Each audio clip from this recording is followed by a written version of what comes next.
So good night, everybody.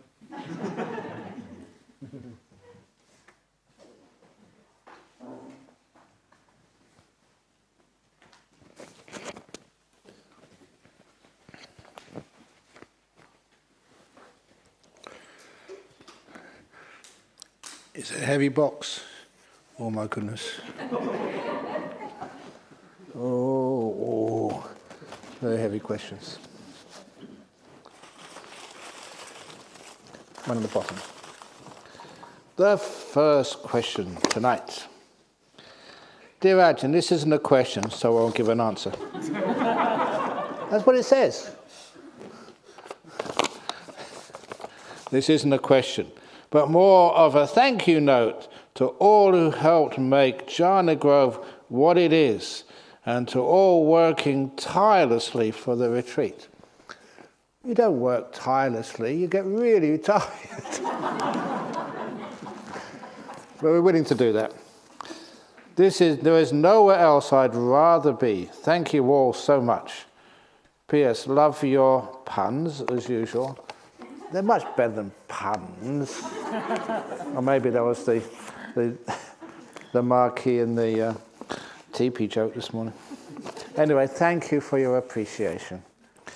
That's actually one thing which I notice, and I'm using this question or sort of compliment, that that sometimes I just notice myself there, that sometimes when they thank everybody, sometimes we don't accept the praise.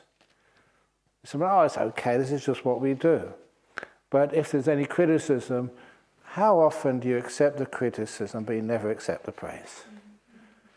And that's unfair. So instead, for human beings, it's much better to accept praise wherever it comes from.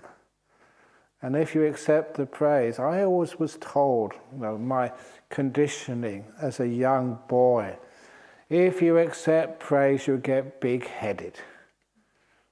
You don't. If you accept praise, you get big-stomached.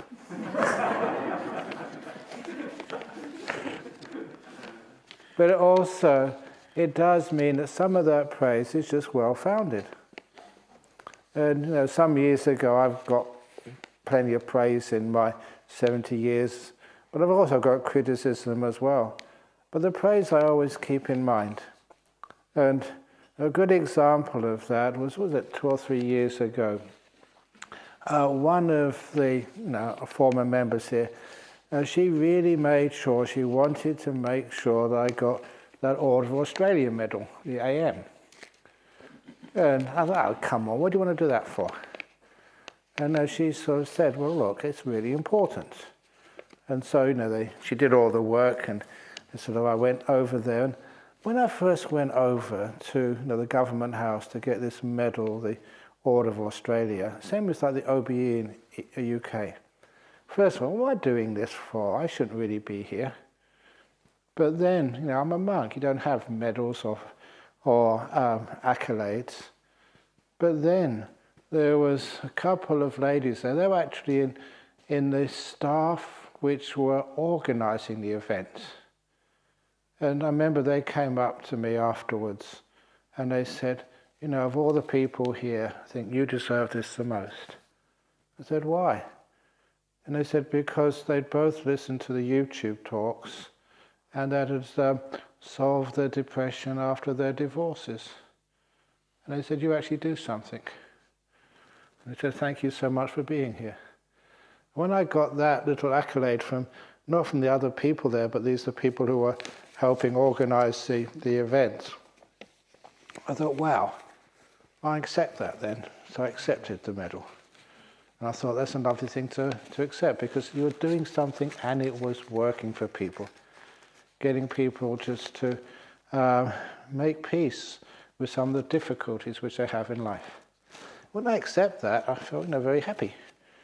So sometimes all those accolades which you may get in life, please receive them. If someone says thank you, they're not just saying that, to suck up to you, as they say, or to sort of make friends with you, or to praise you to get something out of you. It's not something which helps somebody. So receive that. And what it does is that encourages you to do more hard work in the future, to do something good. And Robin, this is your first retreat which you've been managing. Is that correct? Well, I did half helped a retreat before. But this is the one which you take all the flack and all the praise. No, I passed the buck for the flack. Will you pass the buck for the praise? No, I'll keep it. Excellent. Because that's a wonderful thing to do. There's so many people that work so hard. And sometimes in our culture, we only just give criticism to people. And after a while, it just wears people down. So to be able to accept praise, I think, is a wonderful gift in our modern world. And each one of you, what I've seen anyway, you've been meditating really well, you haven't been causing any problems and difficulties, so it's been wonderful sharing this retreat with you so far. So thank you for being very good meditators. You may think, Ajahn Brahm doesn't know what's going on inside my head. You'd be surprised. But when you build people up, you actually do get a much, much better meditation. You feel much better about yourself. So that's learning how to praise yourself. And whatever you praise, you always work harder to do much better next time. When you get criticism, you just, what's the point? It could lead to depression, criticism, praise. That leads to a much better performance and more happiness. So thank you. You say thank you for this retreat. Lovely to be here. So that's, for all the cooks, all the washers up, all the retreat managers, everybody's helped out. Well done. At home, meditating after a busy day at work, I can feel the peace easily and therefore appreciate the peace. However, at the retreat, I find it difficult to feel the peace, as everything is quiet. I am numb to the peace here. How can I locate it back and enjoy at the retreat the peace? I remember there was one man who was on the range retreat staying here. And he said something similar to me. He said that I'm not really getting anywhere in my meditation. It's ordinary. And I used a little trick, and it worked so wonderfully well. We needed some stuff, I'm not sure, for the monastery or Jhana Grove. And I said, look, if it's not going well for you here, can you just get in the car and just drive off to the supermarket to get this, and that? And they're very happy to do that. When they came back here, they said, I've got all the stuff for you, Ajahn Brahm. And I said, how was it? He said, it was crazy in that supermarket. It was madness. It was so loud and so noisy. And I said, you used to go to that supermarket so often before you came here. And he said, did you think it was so crazy then? He said, actually, no. So this is how you've calmed down over those weeks you've been here. And he got it. Yeah. I have actually made progress, but he didn't value that. Is that pretty accurate, Dhammawudo? Nearly. Because it was him some years ago. But I do remember that, just in the middle of the retreat, just sending you out just to get something. We didn't really need it, I must admit.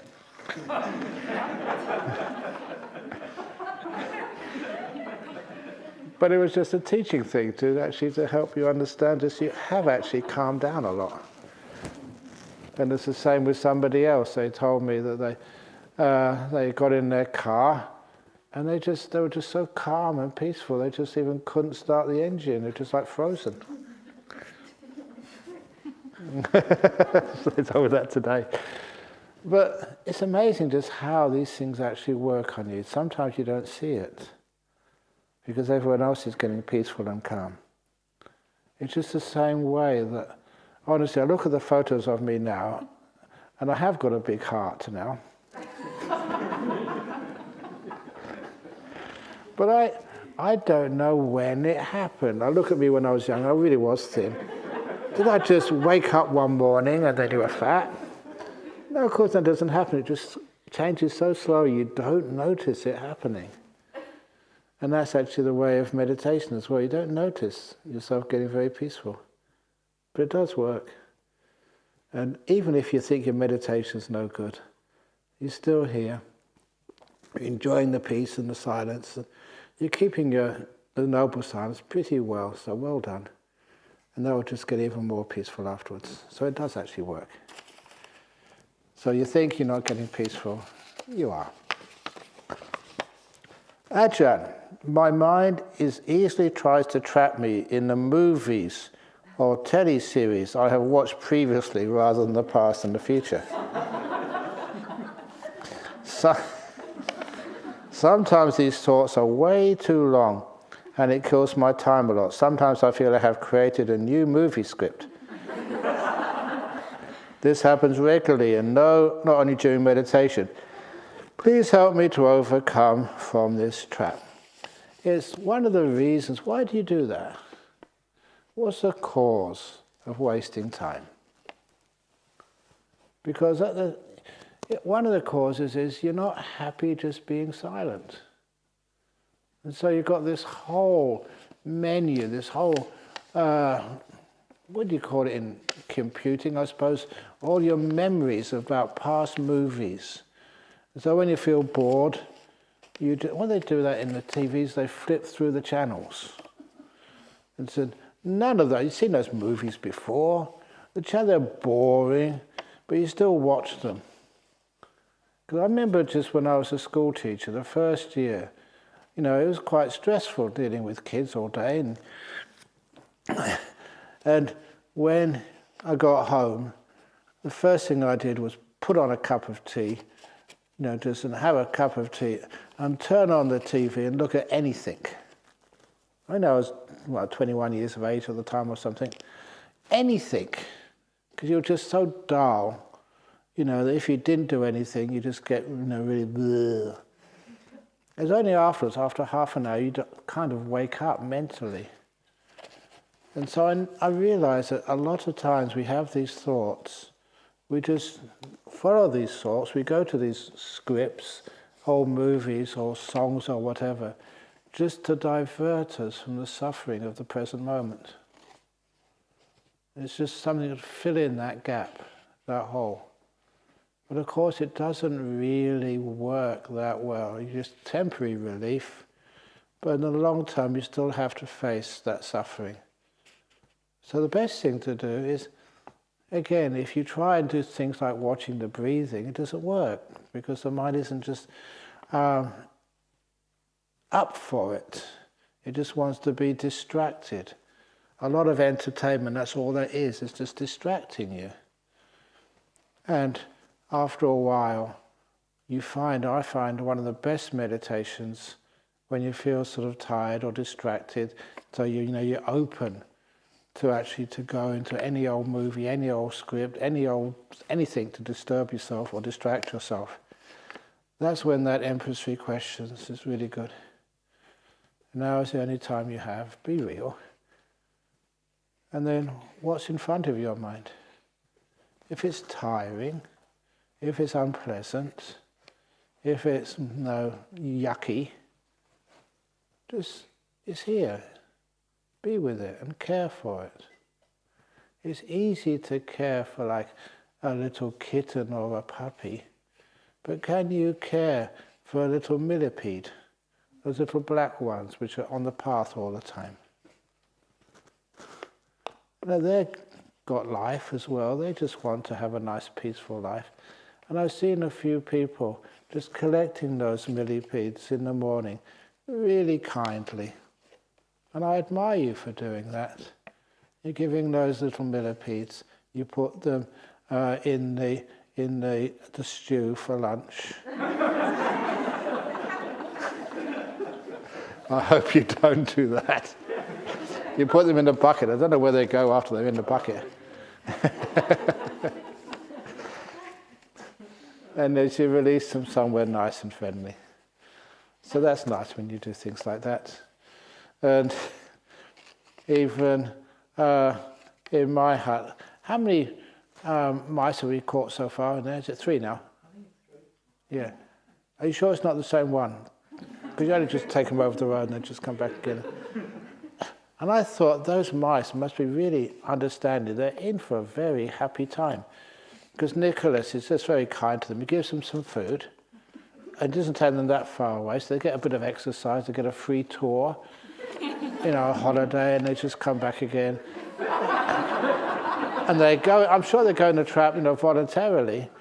And they go in there, just know they can have a nice rest in there, and in the morning they get some nice food and just taken for a little tour around the other place, and they come back again. It's just like a free holiday. I don't know if it's the same one. I don't know, it might be. But anyway, keep on doing it, it's enjoying it. So anyway, overcoming from the trap is, now's the only time you have. How do you feel right now? You really get to know the feeling in your body and the feeling in the mind and being kind to it. To me, if you just feel a bit dull, a bit tired, it's like, it's a teaching for you. You learn so much from just being here. Don't think I have to have nimittas and bliss and psychic powers to really be meditating properly. You're aware of what's happening right now. And you're caring for it. In other words, you're giving it this positive energy. And after a while, just in my life anyway, whatever I've found is happening in my life, in my body, in the mind, you're kind to it and it vanishes. It usually goes pretty quickly because I realize that any negativity is built by what I give to it. And if I give it care and kindness, it just disappears. And that way you can always see the positive in whatever you have in life. That's why I was a little bit disappointed, I must admit, that when I came back from a visit to Melbourne, I came back, I think it was March the 3rd or something, the day they took away the quarantine. And I was really disappointed. I was looking forward to come back over there. I could actually have a retreat. 7 days of doing nothing. I was pretty upset at Mr. McGowan for taking away the quarantine. Or whatever. No, you always see the positive side in whatever happens to you in life. And that's actually what happens when you're in this moment. You're learning from everything which comes into your mind. Every experience. And you're being kind to it. And it's just not nearly as bad as you think. And when you have that kind attitude, you don't need movies and stuff. But I must admit, I remember watching a movie on the aircraft. It was Armageddon. Have you seen that movie? I've seen it, but I haven't heard it. Because it was one of these screens came right in front of you, but I didn't have the audio, the headphones. So I just saw it. And it was totally ridiculous. It was one of the funniest comedies I've ever seen in my life. That was actually the experience, I'm being honest. Because you could tell, just from the vision there, what was happening. Some meteor was going to hit the Earth for sure. And these 2 Americans, males, were going to save the Earth for everybody. And they were just really fighting each other. The Earth is going to sort of blow up or something. What are you fighting for? Come on. But I remember one of those scenes was ridiculous. I think they had 2 spacecraft or something. And one of them hit the meteor or something. I mean, really hit it hard. It sort of exploded. And it did have lots of fire and sparks and banging over here and exploding over there. It went on for about a couple of minutes, in the movie. And then it suddenly stopped exploding. And then it fell down a cliff. A really long cliff, and then more explosion, bang, crash. Now, there was no sort of ambulances around to look after the injured. It didn't really need it. I mean, it's on a sort of a foreign planet or something. It didn't need any of that, because I remember just seeing this blank screen after about 3 or 4 or 5 minutes of pyrotechnic visual effects. I saw the hand come up. And it grabbed. This was where I almost lost it. I was really laughing. And you looked at the people in the seat next to me, and they were just so tense. I don't know what they thought of me. I looked strange. And then pulled himself up. It was one of the heroes, the heroes of the movie. I forget who it was, but anyway. And then his face. And I really lost it because there was no sort of sweat on it. The hair was like it had just come out from the makeup room or something. It was perfect. No cuts, no bruises, no blood. And everyone was so relieved. Oh, yes, he's made it. The earth might be saved. And that's what I remember of those movies. People, if you don't listen to the music, it's a totally different movie. It's a comedy. So that was my memory of Armageddon, the movie. One of the greatest comedies ever written. Okay. Anyway, dear Ajahn, thank you for your honesty and wonderful teachings. What you said on Sunday will make a difference to me. Thank you kindly. Sometimes people say that to me. They said that you made a difference to my life. And I always have to ask them, a good difference? Bad difference? Please don't sue the Buddhist Society of West Australia. No, I'll take that as a compliment. Dear Ajahn Brahm, can you explain how to improve the memory capacity according to Buddhism? My children easily forget the things they study. That's a nice question, and it's a nice answer I can give, because I mentioned to you already that when I was a kid going to school, my memory was great. And there's sometimes, I remember just even in primary school, we had general knowledge competition. It's only a primary school, but they still had green house, red house, blue house, yellow house, or whatever. And I was the captain of green house. So when we had the general knowledge, I answered all the questions correctly, even some questions no one else knew the answer to. I always remember this, that one of those questions, what is a male duck called? And it was called a pen, P-E-N. And I was the only one who knew the answer. Wow. I remember just the time when somebody told me that. Because I thought I was usual at the time. But what was happening was that when I was listening to the teacher, I was really listening. I wasn't thinking. I wasn't thinking of the next script for Armageddon or anything like that. I was actually just paying attention. It was a natural gift, you might say, I had. Not really gift, that's not right, but just what I developed from other places. And so what happened was that when the teacher said anything, I was paying attention. It was easy to remember afterwards.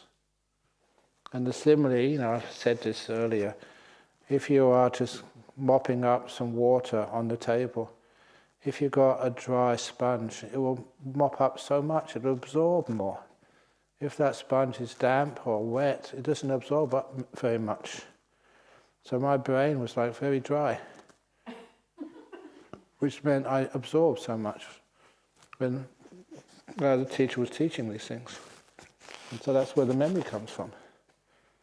So a lot of times, the memory you have of incidents and facts, that comes from when you're actually doing something, you're paying attention.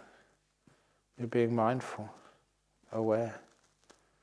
There also comes a time, and this is the time of my life now, you're getting old. Sorry, that's wrong. I'm already old. And a lot of the things you remember are pretty useless. So you don't even pay attention to it, trying to remember them. And so it's the same as all your names.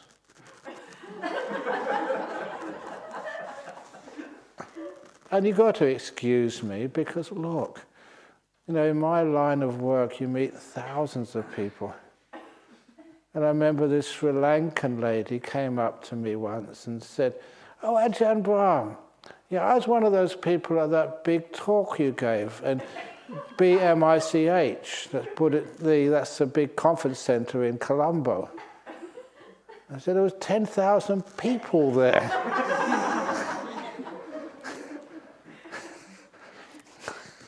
You expect me to remember your name? She did.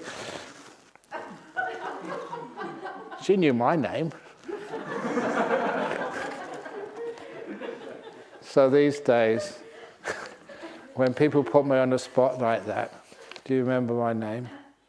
I said, yeah, you're the person whose name I keep forgetting.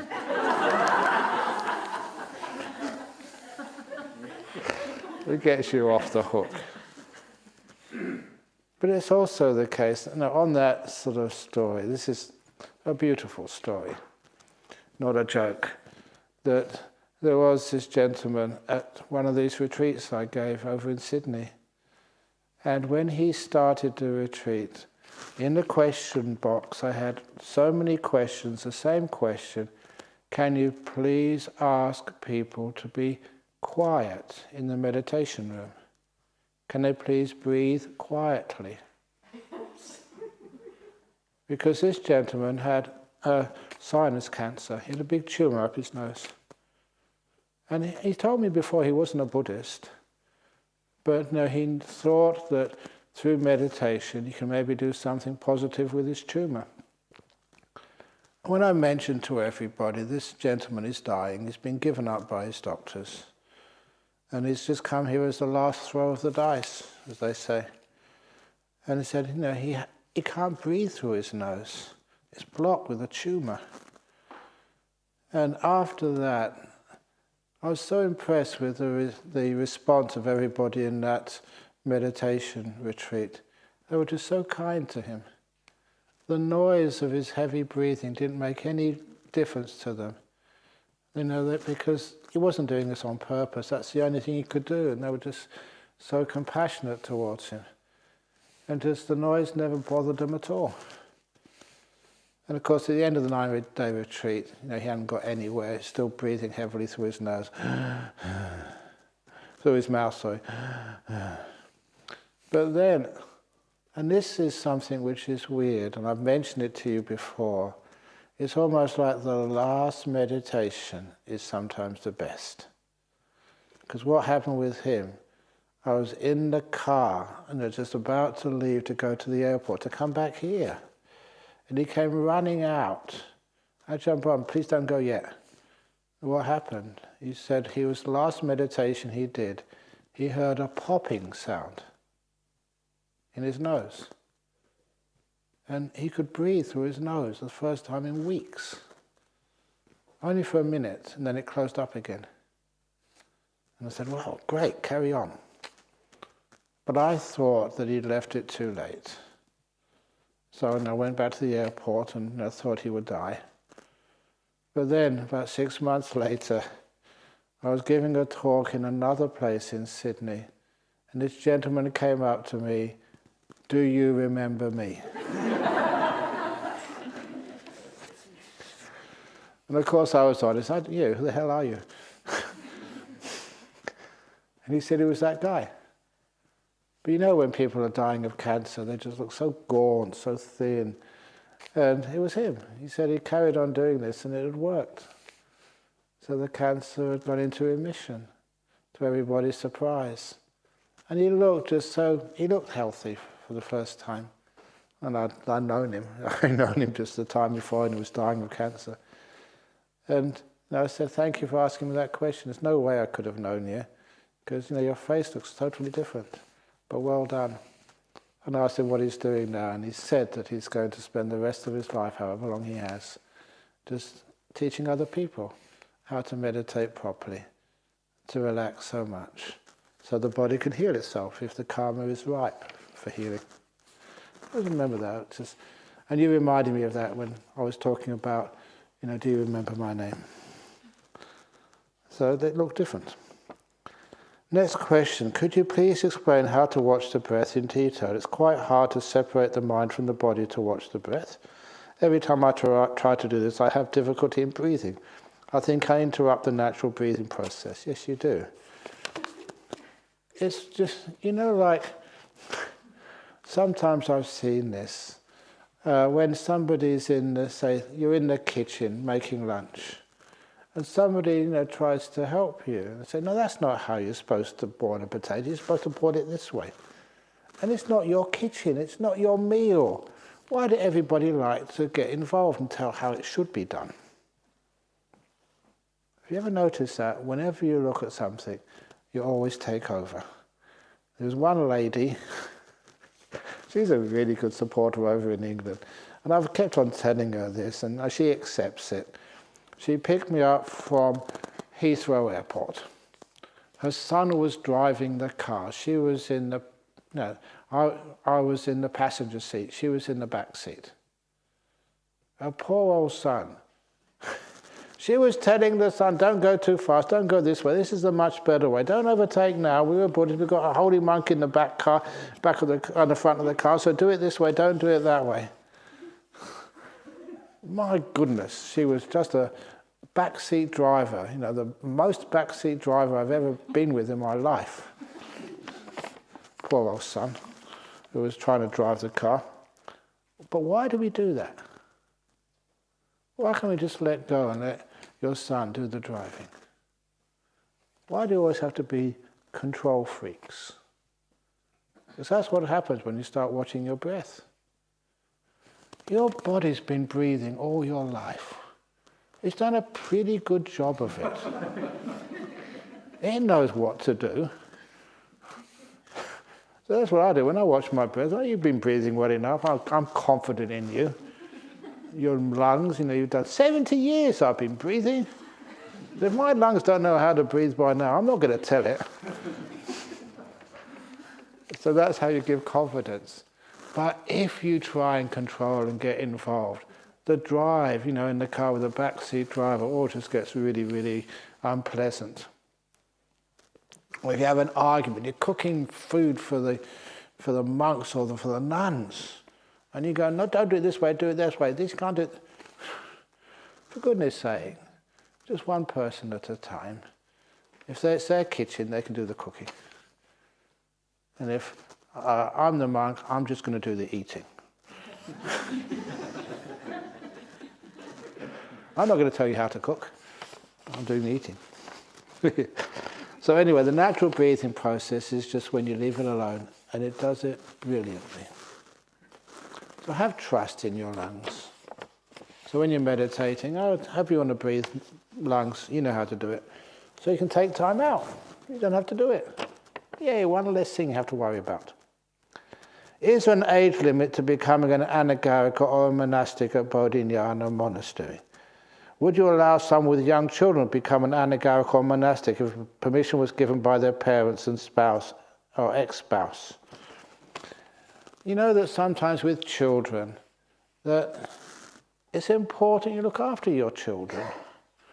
So if your children are very young, I would say you're being irresponsible. So wait till your children grow up, and they can look after themselves. They're in a good space. Then you can become a monk or a nun. As for the age limit, then will go to me. At what age did you become like a novice nun, seminary? At the age of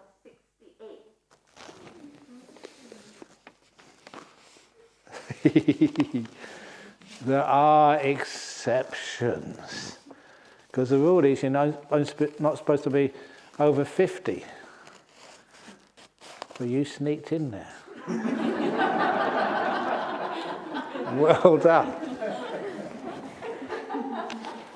I'm getting into trouble for this again. But 50, they say, in Dhammasara is the age. They do that so there's not so many elderly people go in there. Because if there's so many elderly people that the younger nuns have to look after them. But look at Venerable Gautami, she looks after the younger nuns. So it really depends, just on who's doing what and how the monastery is. The Bodhinyana monastery right now, goodness gracious. We've got so many monks and anagarikas. Well done, Marcus, you got in time. Because,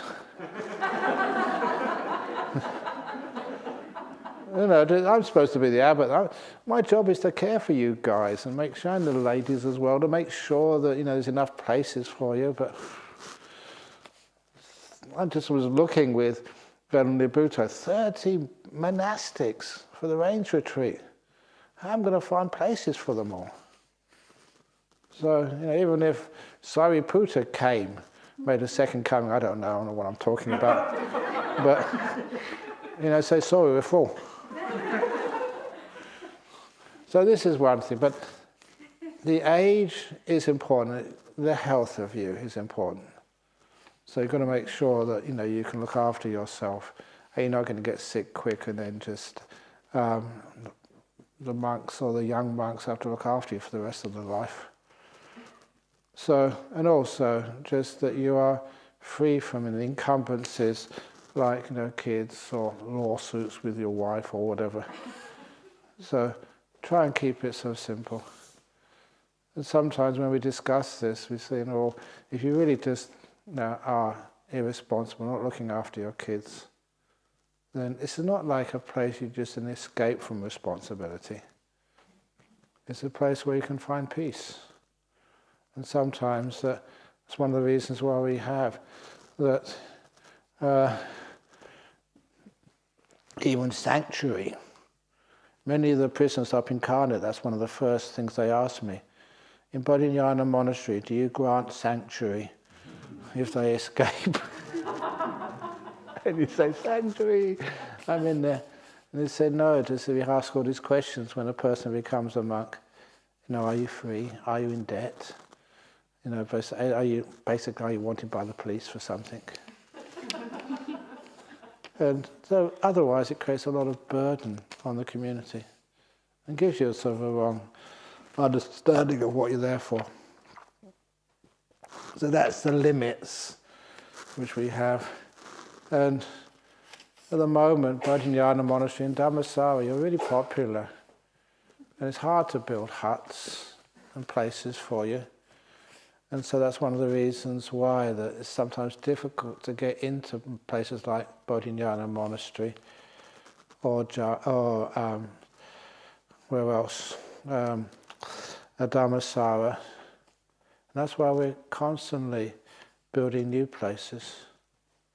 Imagine, why are you building all the time, raising funds for this, raising funds for that? But nevertheless, if you understand the problem, one of the places which will need funds soon is Anukampa project, a nuns' monastery, Bhikkhuni's monastery in UK. It's hard. And that's one of the reasons why, you've been doing it so hard over the years. And even myself, I've got enough things to do. But I'm also the chair of the Anukampa Bhikkhuni Trust. I'm responsible. So, I'm not going to die until I make sure you've got a nice monastery over there. And even then, no, that's not an excuse for keeping me alive. So, and one of the things, each one of you, you can trust me. You've known me for such a long time. I don't get anything out of this. But it's something which needs to be done. We've got a beautiful Bhikkhuni monastery over in here in Perth, in Dhammasara. You've been there, it's amazing. And you don't realise how rare that place is.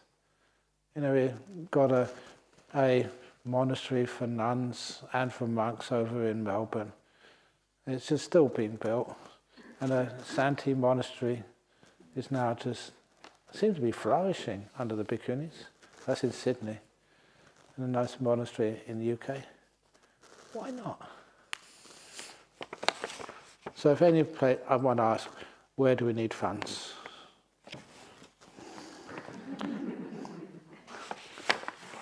Not for me. What are the 5 hindrances? That was a question yesterday, wasn't it? Yeah. So what are they again? It's the same as they were yesterday. Look at this one here, a flying question. But in particular, the main one of those is righteous desire, wanting. And it's a hindrance to peace, to energy, to wisdom. It's a hindrance for kindness. Kindness can't happen if you want. And a good example of that, I'm not sure if this cartoon is still in the kitchen, but that was the cartoon, the first frame is of this very angry man, and he has a sign post, like a protest sign. I want happiness. And he goes to see the monk, and the monk says, give me the sign. 2 mistakes. The first mistake was I. So he rubs out that letter on the sign, I want happiness. And the sign reads, want happiness. Second mistake. Now the I, that's anatta, non-self. Want. And the monk rubs that out as well. Now all the desire and craving, hindrances, rubs that out. And then the monk holds up the sign, what's left? Happiness. A lot of times people go around, I want happiness, I want nibbana, I want jhana, I want... Take off the I, take off the want, and what's left? It's a simple cartoon, but to me it was really profound. I love that one. I want happiness. Take off the I, take off the wants. And what's left? So anyway, those are the 5 hindrances. Because W-A-N-T, that's 4 letters, I, 1 letter, total 5. That's not really true, but anyway. Thank you for being such a great teacher. I agree. I mean, you mean fat? That great in size. Great tummy. The reason this is great is because in Buddhism we believe in the middle way. So this is the middle way. Being okay, I'm trying my best. Thank you. I am currently being Chanel number 5. That's another 5. Chanel number 5 after the 5 hindrances. Why is it called Chanel number 5? It's after the 5 hindrances.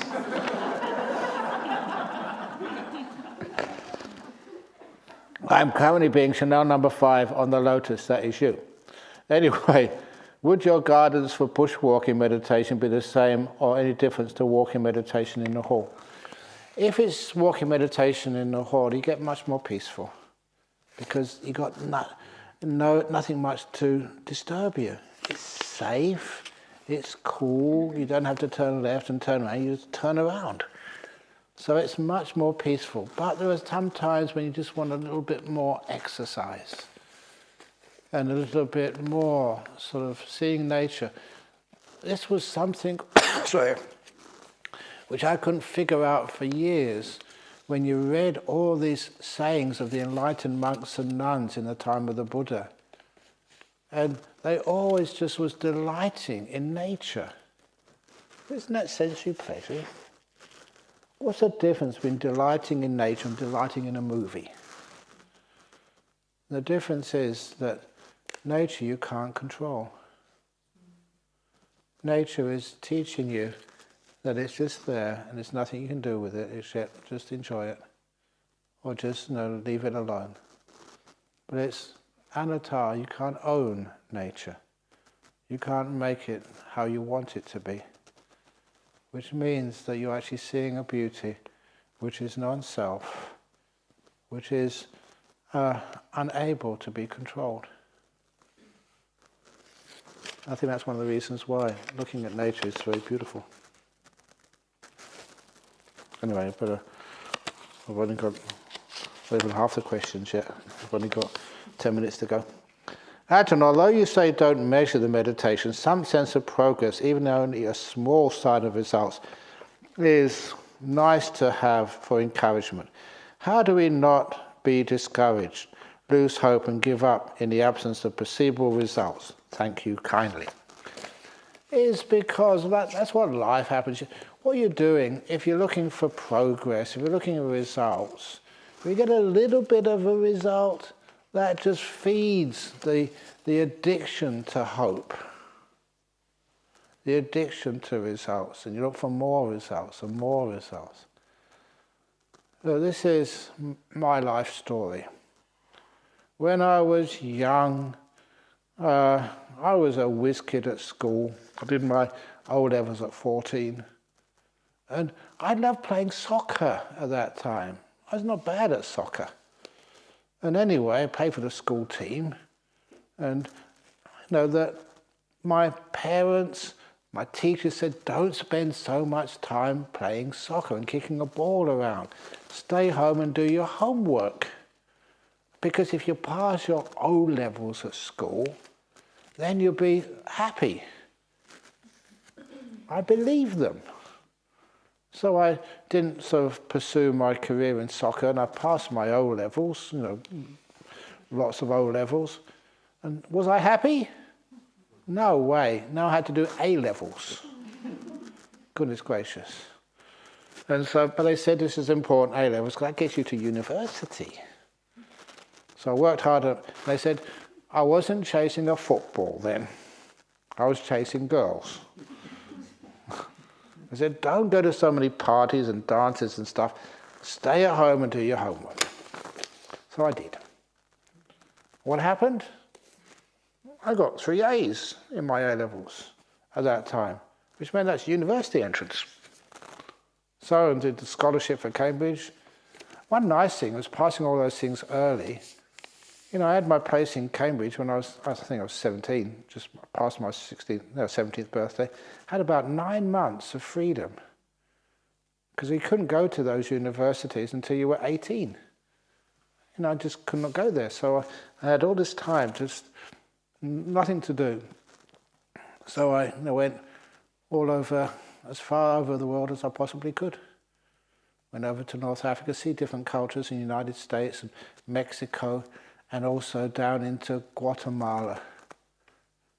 I was only just turned 18, just hitchhiking down through Guatemala in 1969. And that's where you went into the middle of the jungles to these great pyramids and Tikal. And I loved that time because it really was a rainforest. And it really was just totally undeveloped. I remember just seeing in the dugout canoe, just a family totally naked. And I expected Tarzan to go swinging through the jungle next. And because in those days it was so safe, it was no indigenous cultures, but they always looked after you. And when it got to these big pyramids in the middle of the jungle, there was no one around to stop you, whatever you wanted to do. You can understand why some people who are pretty maybe immoral would pinch, steal all the relics or whatever else was there. But for me, I just saw these big pyramids and I thought, I wanted to climb up to the top of these. I always say that's a man thing, a boy thing. You see something, you want to climb on top of it, thinking you're going to conquer it. But it wasn't conquering it. When you got to the top of these big pyramids in the jungle, you knew there was something religious there. They had like a big, at the top, like a little chamber, like a kuti, a little room in there. No one knew what they were for. But for me, it was obvious what they were for. I've been traveling in the jungle for about 3 or 4 days. And one thing I noticed in those rainforests, going up a river or through these old paths, you never see distances. Because if they do, cut a new track through the jungle, it soon gets covered over by the very alive foliage.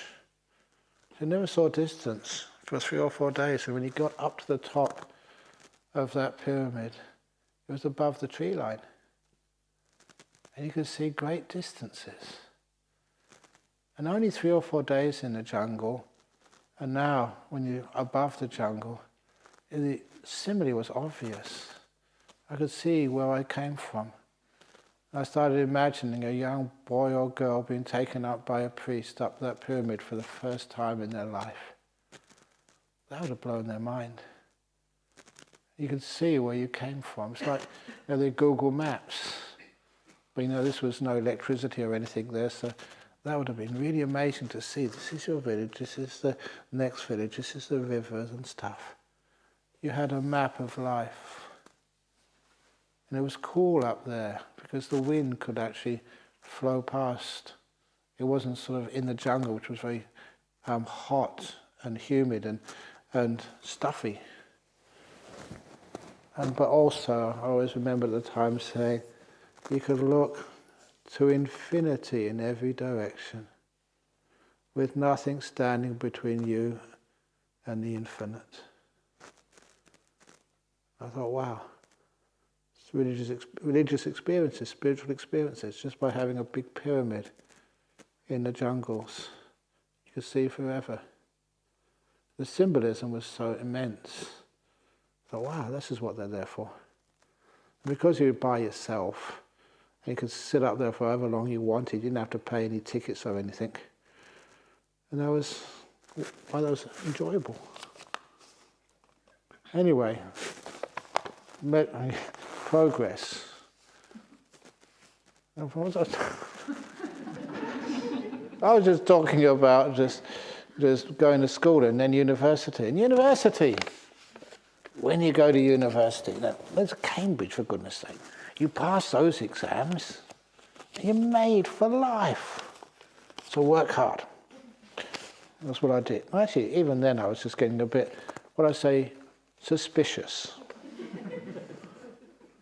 The reason I got suspicious was I was old enough to see people who had already graduated. Were they happy? Some of the people I saw, because of the college system, you actually met a few Nobel Prize laureates.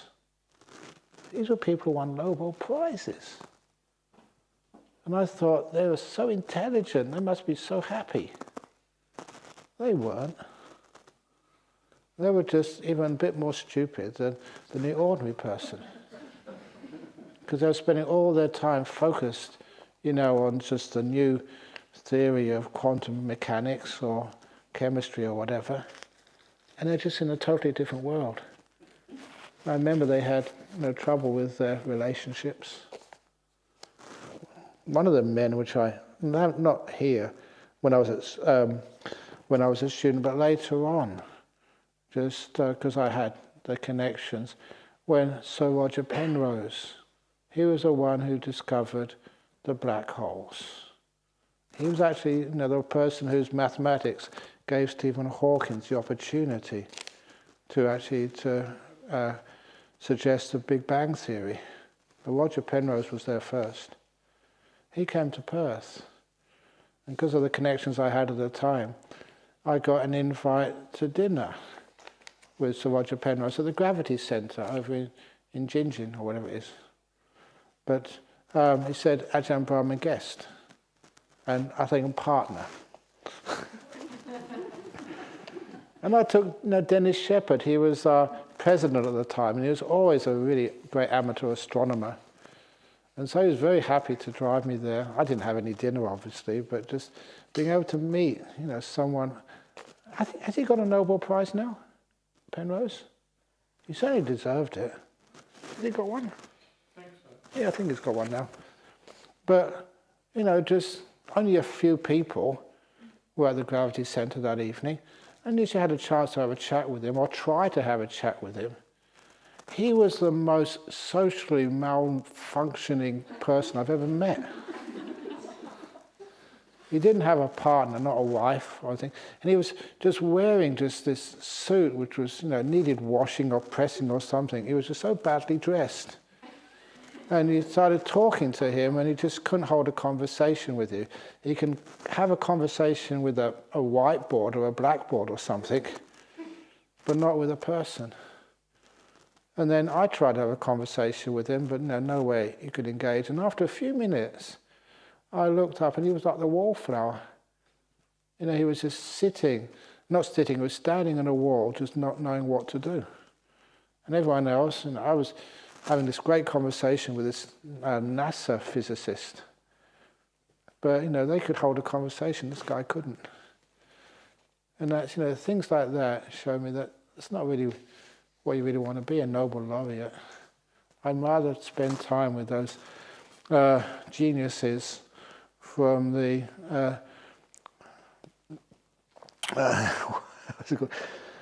from the Down syndrome unit.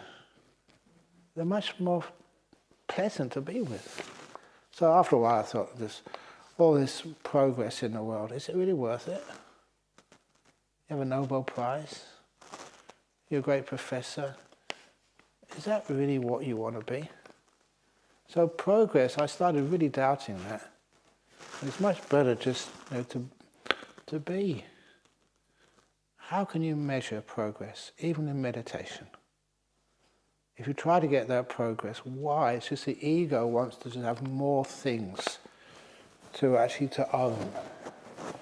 Instead of progress, disappearing is a much better way of looking at it. See how much you can vanish and disappear to the point that there's no one to own anything.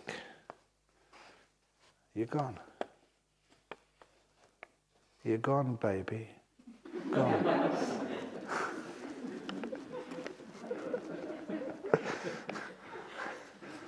And that's words like tathagata. Gone. It's not someone who owns something. And that's also why the very earliest carvings of the Buddha, they used to, on stupas and stuff, they would have like carvings. They'd have an empty seat. They'd have a Bodhi tree, but no one sitting underneath it. Or the footprint, but no foot standing in it. And that was early Buddhism. They didn't have Buddha statues in those early years. Because it was nothing to be worshipped as much as a symbol to remind you of what's really worth something. And nowadays you have all the great monks and nuns. They all look the same. Do we have like stripes for the nuns? This is a senior nun. You don't know which nun is which monk is which. That's one of the reasons I love those stories. There was two monks. They were traveling in India. This was in the time of the Buddha. And they met at this workman's house. And they both asked just to stay in the workshop overnight while they were traveling somewhere else. And they started to meditate. And when one starts to meditate, the other starts to meditate. They were meditating together. And they meditated all night. And in the morning, one of the monks, when just before arms round, said, "You're a really good meditator. Who are you?" He said, "I'm a disciple of one of the Buddha's disciples, and I'm coming on this way to try and find the Buddha to actually pay respects to him." And the other monk said, "Oh, that's amazing. Well done." And the other monk said, "Well, who are you? Who's your teacher?" And the other monk said, "I don't have a teacher. I'm the Buddha." It really was. And the first monk bowed, "I'm sorry, I didn't know who you were. Please forgive me." So the body, the robes, everything, it just does, makes you disappear. So it's not like you have a big hat on, the Buddha hat or whatever, a cap or whatever. It's going in the opposite direction. And that's something I love about Buddhism. Just the way we have our Vinaya doesn't mean anyone is better than anybody else. You just disappear. And that's the best. How are you going? I'm just really talkative this evening, so sorry. Some of these questions can I do tomorrow? Okay. Okay, just do one more and see what happens. Thank you for such a wonderful retreat experience and the Buddhist community's generosity and care. I am feeling so relaxed. I don't know I carried so much tension and stress in my body and mind until now. The question is, how do we integrate our experience here back to our busy life after the retreat? Just don't leave. You think, oh, if only, if only, if only. Of course you'll find ways to integrate that. You don't need to be taught everything. You experience stuff, and when you go back, just remember these experiences, and when you can, come on another retreat. Can you please talk about the Eightfold Path? Yes, I can talk about the Eightfold Path, but not now. I'm wondering about right action, right speech. When you're advocating for the ordination of bhikkhunis, how do you know when your decision is right? You know when decisions are wrong. It doesn't feel right. It's in your heart, you just know this. You can't sort of let this stay like this. This is wrong. And it's that heart. That is always the greatest measure of what's ethically good and what's ethically wrong. And then afterwards, when you check in the books, I know my Pali, I know my Vinaya, it is allowable, it is right. So that's how you know the decision is right. And that was based, on this. I never saw this TV program, but it was, I think, 50 years or 40 years after one of the great massacres of the US Army in Vietnam War, in the My Lai massacre. I don't know why I remember this, but it was big news at the time. It was one of the first times a journalist was traveling with the military and saw what actually happened. And there's this guy, Lieutenant Calley. He was the man in charge there, and he was go into the village, kill every man, woman, and child. Indiscriminate slaughter. And because the media was there, it just got on front pages. But then somebody decided to do like a 50-year or something, just check up on what happened to all those people involved, especially those in the military who went in there and just killed indiscriminately. And also a couple of people who refused the order. And one of them was this Afro-American man. And he refused. He said, this is wrong. He was not going to do this. He knew the consequences. We'd be put in military jail for I don't know how long, 4 or 5 years or something. And those military prisons, they were really tough. But he was willing to do that because otherwise you can't do this. So he was interviewed. How can you make a decision like that? Are you sort of a religious enthusiast? I was going to say religious nut, but I don't mean that. I mean, you can't do this. He said, no, I'd have no religion at all, really. He joined the military because he was in the ghettos, and it's the only way to get a life, basically. He had very little education, but he just felt it was wrong. He just couldn't do it. And of all the people there, he was the only one who had a beautiful life. Well-adjusted, nice relationship, kids. Felt good about himself. He said it was worth it, all that sort of bad treatment while he was in the jail. He got through that. He felt so good about himself. And I remember things like that, you feel in your heart what's the right thing to do. And I just remember, okay, this is personal, but I'm saying this. I wrote about this, but when we did the ordination, it was the right thing to do. This is getting the bhikkhuni tradition established here in Western Australia. But then, I was summoned to the monastery where I grew up, where my friends were. And they had a big, long meeting. And after many, many hours, about 3 hours, they had the final question. Ajahn Brahm, if you will admit that the 4 bhikkhunis, the 4 women you ordained are not bhikkhunis, they're not legitimate, then it'll all be forgiven. You can still keep your membership of Wat Pah Pong, and also, your friends. And that was a wonderful experience in my life, because it was one of those things that it was a big question. You're by yourself, it's only about 300 or 400 monks, and I had to make that decision. And I paused for a little while, only about 30 seconds. And I thought, how can I go back to Perth and face those 4 women and just lie that they're not nuns? They are bhikkhunis. They're real. So I said, sorry, I can't do that. They're bhikkhunis. I stood by that. One of those bhikkhunis is Venerable Seri. I should just say that. She's hiding in the room up there. Ajahn Vayama, Hasapanya, and Ajahn Nirodha.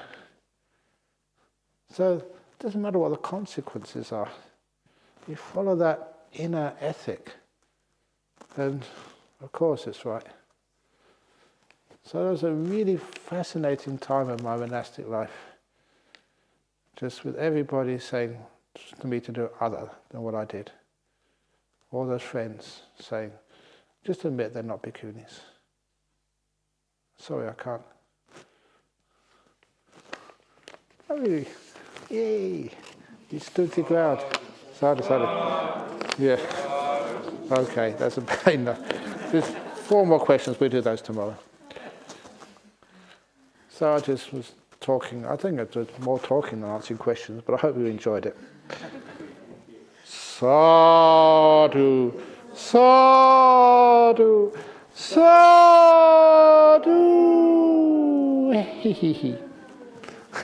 Okay. That's not that bad. It was supposed to finish at 8:15. It's only 8:19. So pretty good. And anyway, if you do get inspired by stories like that, just carry on meditating either here, on the stupa, in your room. And just enjoy your time. If you're tired, you have to rest, then just rest.